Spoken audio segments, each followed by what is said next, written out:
Gratitude is something I think we need to find a way to have more of as human beings. And I have to say thank you to TikTok for the reminder of this one, because I'm just sitting there aimlessly scrolling like we all do.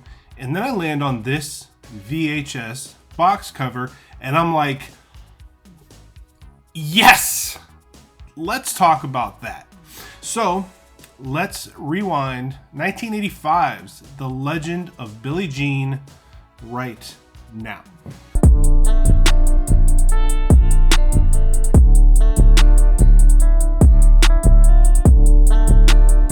Set in Corpus Christi, Texas, which is apparently as hot as the surface of the sun, both Helen Slater and Christian Slater play siblings. And they're not siblings in real life. I was surprised to learn that. I thought for decades that they were, but Helen plays the title character of Billie Jean Davy, while Christian plays impulsive little brother Binks. They live in Breeze Haven Trailer Court with their single mother, and Binks is infatuated with his scooter. He's got I believe it's a Honda scooter that they got because the dad, when he passed away, left him some money maybe. It's pride and joy, it's his baby, and it winds up being at the center of this movie's conflict. Because it's so hot, Binks and Billie Jean head off on the scooter to a swimming hole, but before they can get there, they have a run-in with a jerk-off of the highest caliber named Hubie Pyatt, who both really wants a shot at Billie Jean because she's absolutely stunning, and he hates Binks. And after harassing the pair, he gets a milkshake tossed in his face, and the siblings speed off to go swimming to cool down, only for Hubie and his buddies to find them. Now, one of the guys is a perv, and he takes several snapshots of Billie Jean in next to nothing, climbing out of this body of water, and then Hubie steals Binks' prized scooter. Next, we meet Putter and Ophelia. Great names, great characters. Love everything about these two as friends of the siblings. They do the right thing. Billie Jean heads off to go talk to the cops with I believe it's a Lieutenant Ringwald, perhaps, who's played by the very underrated Peter Coyote in this movie. This cop, though, in this scene, he sees a pretty girl, and he assumes that Hubie took it just to get her attention, that because Hubie wants to be on her good side, or any side that she's willing to allow him to exist in, he thinks that the guy's just going to bring it back. Hey, I was just messing around. Do you want to go out and get a pizza on Friday? Tells her to come back in 2 days if the scooter hasn't been returned yet. Basically just blows her off and sends her away. Binks, on the other hand, he's determined to get his scooter back, no matter what. Runs off into the night. When Billie Jean gets back home from speaking to the police officer, the scooter's parked back outside their trailer, but it's destroyed. And as bad as that thing looks, Binks looks 100 times worse. He's inside the trailer on his bed, battered, bloodied, looks terrible. I mean, they beat the shit out of this kid. And when I first watched this movie, I still remember, and even now, I still remember how angry I got that they did that to him after stealing his property. Because those kids don't have much, and they weren't bothering anybody. And yes, I realize assholes in movies are assholes in movies for a reason. You have to have a villain. But that really made me mad when I was young. This whole thing brings Mr. Pyatt into our lives. And if you were curious as to what kind of a piece of shit created Hubie, this is that guy. Billie Jean shows up to the surf shop that they own with a bill to collect on damages that happened to the scooter. She's not even asking for pain and suffering or anything really on behalf of Binks because he got beaten up. She just wants the bike fixed, right? So hands it to Hubie. He laughs at her. She knees him in the nuts, and then Mr. Pyatt shows up. Now, Mr. Pyatt seems like he's going to do the right thing, you know, and he leads Billie Jean upstairs to a room where he's got a cash box, and he acts like he's going to pay her out the $608, but instead he propositions her, and he handles her pretty roughly too. I mean, he is pawing at this young girl, and I don't even know, I'm sure she's of age in this movie. They certainly don't mention that she's underage, but if she's out of high school, she is just out of high school. And worried about his sister, Binks goes into this shop, checks the cash register, finds a gun. Because he's a kid, he thinks it's cool, and accidentally shoots Mr. Pyatt, who at the time was still manhandling this young girl. And this is officially where the shit hits the fan, folks, and 4 kids have to hit the road. Billie Jean and Binks have to leave because Mr. Pyatt is going on and on that they were trying to rob him, and since they're kids from the trailer court, Billie Jean and Binks both believe nobody's going to believe them. They're certain that whatever Mr. Pyatt says is what's going to be taken as gospel. Putter and Ophelia wind up joining them, and our adventure begins. They try to squat in a house that they believe to be abandoned, and this is where they meet Lloyd. Now, Billie Jean cuts her hair after seeing Joan of Arc on Lloyd's television, and they make a video of her explaining the truth of what happened, because right now they're only getting one side of things, and they've got to put out there what really went on so at least people know they're not kids going out causing trouble just for the sake of causing trouble. They had money coming to them for what happened to their property, and this is what this is all about. Fair is fair. We didn't start this, we didn't mean it to happen, but we're not giving up till you pay. Fair is fair. Now, titling this movie The Legend of Billie Jean is very on point, because as these kids are on the run, the story about them just grows bigger and bigger, which is good because they have a lot of people rooting for them and believing their side of things. But it's also bad because they get other random crimes attributed to them for no reason. I mean, there's a robbery. You know, somebody says that they burned down a school in Laredo. Just pandemonium out there. But they have a growing fan base because this movie really emphasizes the struggle between kid and adult, parent and child.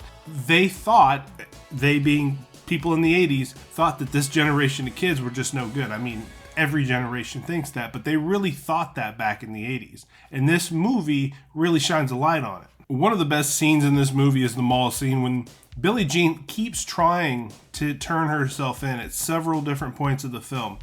The crux, though, the fly in the ointment, is she still insists on getting the $608 to repair this scooter, and she wants it from Mr. Pyatt. So we get it all set up. Mr. Pyatt is being Mr. Pyatt and refuses to pay. So the cop, Lieutenant Ringwald, he actually agrees to front the money so we can put an end to this whole thing. Hubie, though, tries to ambush her, gets hit in the nuts again, and the chase is on. I loved this scene, and you know, if you go to a mall nowadays, you see how dead it is. You see it's just a shell of its former self. Anything with the 80s, man, malls were it in the 80s, and this mall looked good.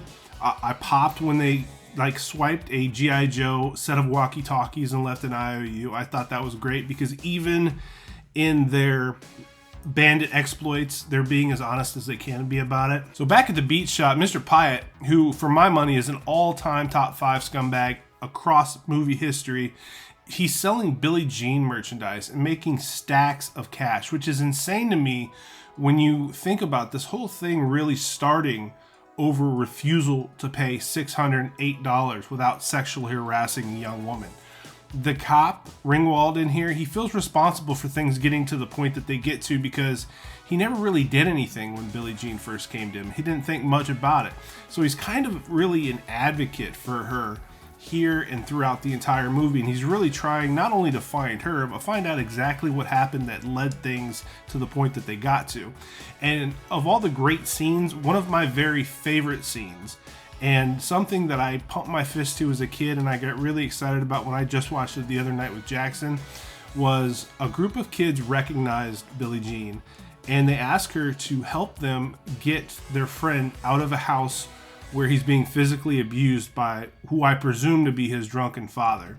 Now, I loved how this guy talked that talk to Billie Jean until he realized that this actually was the girl that was on the news. None of the stuff that was being reported about her was accurate, but he felt she was dangerous enough to where they could get this kid out of this bad situation. She winds up walking him out the door and announces to everybody, and I mean everybody, there is a crowd surrounding at this point, announces to everyone, Kenny's going to be spending some time at his grandma's. Everybody blows. Just pops all over the place. Big cheers, big loud applause, until, of course, a Randy Savage clone decides he wants to collect the bounty on her head and starts taking shots at the station wagon containing Billie Jean and her friends. This makes Billie Jean realize that this has got to stop.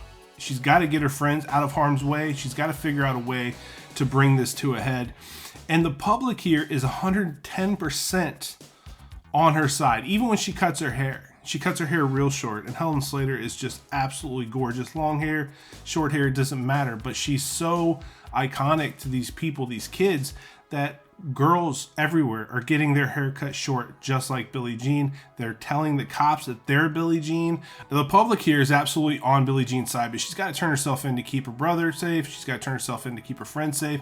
And she's got a really solid plan, too, up until Hubie, once again, screws the whole thing up and Binks gets shot in the shoulder from a sharpshooter. Now, this was a scary scene because one thing this movie does is it really gets you invested in the characters, and they have some strong characters here. Putter is so funny. Ophelia, she just works as sort of the fourth lead, if that's what you want to call her. I thought the whole core group of this movie carried it. It wasn't just one person, it was all of them. And when Binks went down, and Christian Slater was one of my favorite actors growing up anyways, I got really nervous about it. And Billie Jean's great scene where she's chasing the ambulance that her brother's getting carted off in.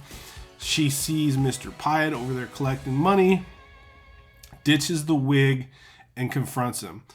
Now, he's selling targets with her face on them. Selling hats, selling shirts, even pictures of her wearing that skimpy garb from the swimming hole.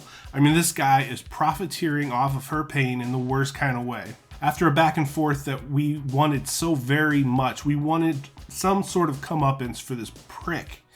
She winds up kneeing him in the nuts. Tent catches fire, and I'm telling you to this day, because I rewatched it for the channel, and my son and I just sat down and watched it because I just feel like it's something that I need to share with him. He's got to see it at least once in life, and he loved it. He's chip off the old block. He loves the good stuff. But to this day, I get total goosebumps with that song Invincible by Pat Benatar playing as the fire rages.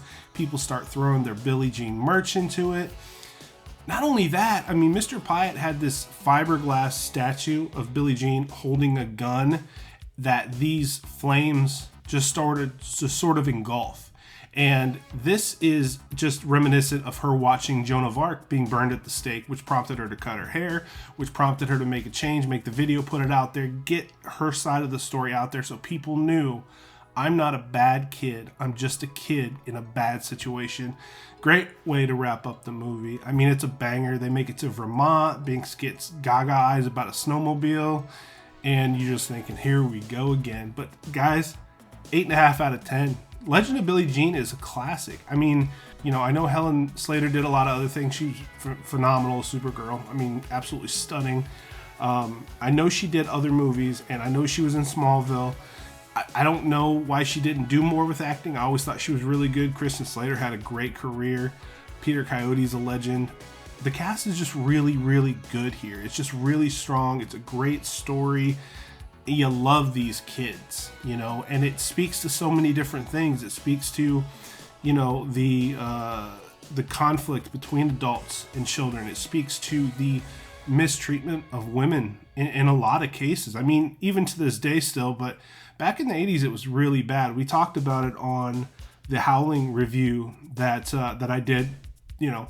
Abuse towards women, it was a common thing. And even in this movie, it's common towards children because Putter's mother, you hear her loudly smacking her several times throughout the course of the film.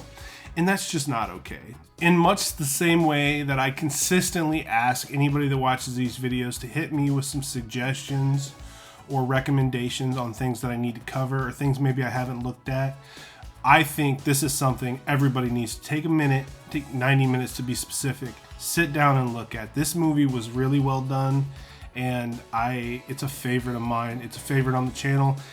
This is Aging Gracefully. I'm Matthew Essex. If you like this movie, think about subscribing and sticking around on this channel right here because we talk about these on a semi-regular basis. Like the video, comment on the video, tell me what you think of The Legend of Billie Jean, and I'll see you on the other side.